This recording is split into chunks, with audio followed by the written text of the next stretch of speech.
Thomas and Friends, Episode 29, Vinnies Past. Sir, I was looking at some security camera footage from over Christmas, and I found something very odd. What would that be? It turns out Emily was not the one to blame for Eagle's accident. And plus, I know how Scruffy and Rickety were taken. Interesting. May I see the security camera footage? Sure thing, sir. I'll show you right away. You see that engine right there? This is not something I expected, but it looked like an engine that once worked on your railway back in the 1920s. Is that 98462? My grandfather told me all about him. Probably, but I'm not too positive. Emily was framed? Yup. Oh dear, that's horrible. Where's the other tape? It's right here, sir. We saw two diesels in the middle of the night on the Little Western, stealing Scruffy and Rickety. This happened at like 12:30 a.m. on sometime in March or whenever. But we saw a diesel that might look pretty familiar to you. That's Luna, a diesel that once came to my railway and tried to terrorize my engines. Looks like an island of drama. Things were not looking good for the island of Sodor. There had been a big accident a few days earlier, and everybody was stressed. And Croven was stressed. He had to do Ryan's goods work, and he didn't like that one bit. Let's have some fun. What do you say, Trucks? Yes, I think so. Let's teach him a lesson for being grumpy. On, faster, faster. Oh no! Then there was even more trouble. Boco had broken down when he was sitting on the points. Croven had seen everything, and he applied his brakes, but he could not stop in time. Suddenly, everything happened all at once.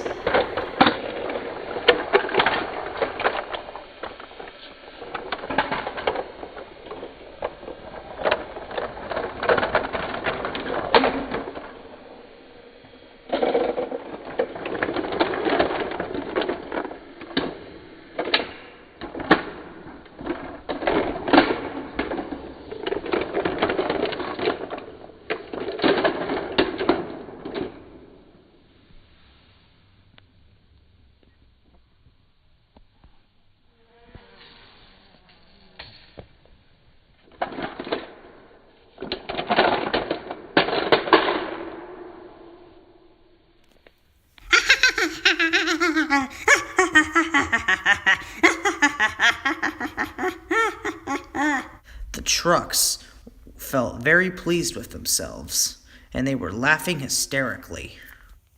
Later, Vinnie and Henry arrived and cleaned up the mess, but Croven was very cross with Boco. You careless diesel! Why were you sitting on the points? Well, Croven, I broke down. If I hadn't broken down, I would have been able to move. I'm very sorry, though. Who cares? Now, Croven, be patient with Boco.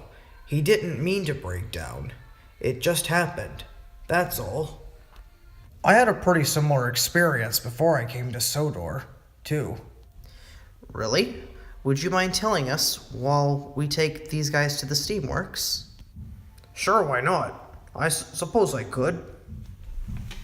It was the day I arrived on the mainland, and I met some new friends along the way.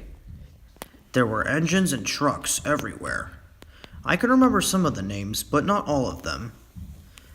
I remember this blue tank engine called -6, or as everyone called her, Blue Cheese. And behind her was an engine, big tank engine named Dave. And then There was Abby, Scrappy, and Royal, and there was also Needle Teeth, and there were 2 trucks that didn't have names. Hello there, my name is Vinnie. It's a pleasure to meet you all. Oh, pleasure to meet you too, Vinnie. I don't have a name, just a number, which would be -6. But, everyone gives me the nickname Blue Cheese. But, yeah, I'm really glad to be making a new friend here. Huh? Why do your friends call you Blue Cheese? Oh, now I see why. Because you're painted blue and white, the colors of blue cheese.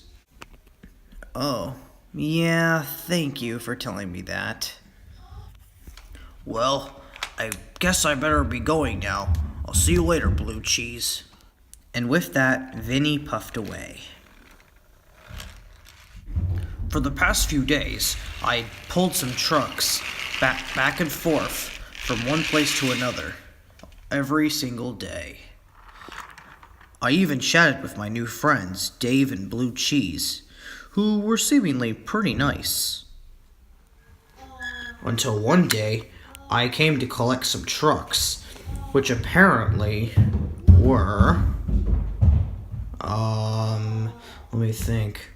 Oh yeah, they were some of Blue Cheese's friends, who were also some of those trucks that I met the other day. When I started off, the trucks were on their best behavior, and everything was normal.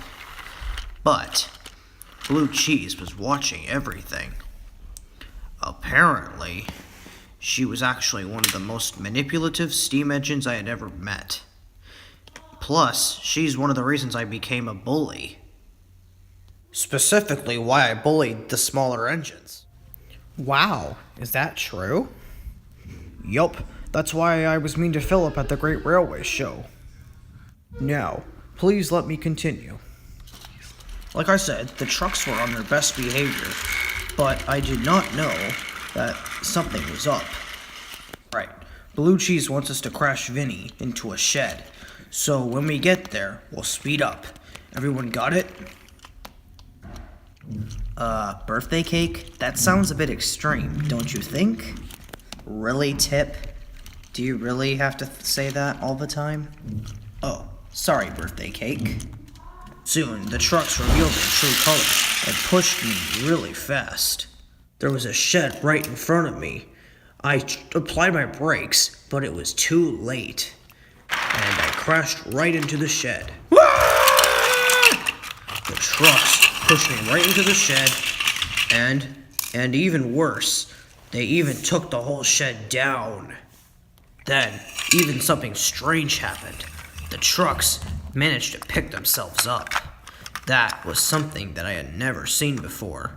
Well, I know the good trucks like Sugar, Buddy, Ralphie, Bluetooth, and Golden can, but they're much different. But these trucks, yeah, they were evil, like I said.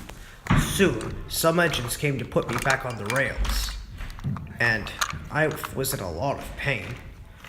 The Troublesome Trucks ran away before they were even caught, which much to my dismay. And I, again, was in a lot of pain. But my controller found out about what she had done, and she was scrapped as a result. Abby and the other trucks, who were not troublesome at all, tried to be nice to me, but I did not want to hear it. I was super angry with them, with the other trucks, and the others for letting me down. Dave, who was also on Blue Cheese's side, bullied me every day. Until one day, he came up to me and said he was very sorry for the way he treated me.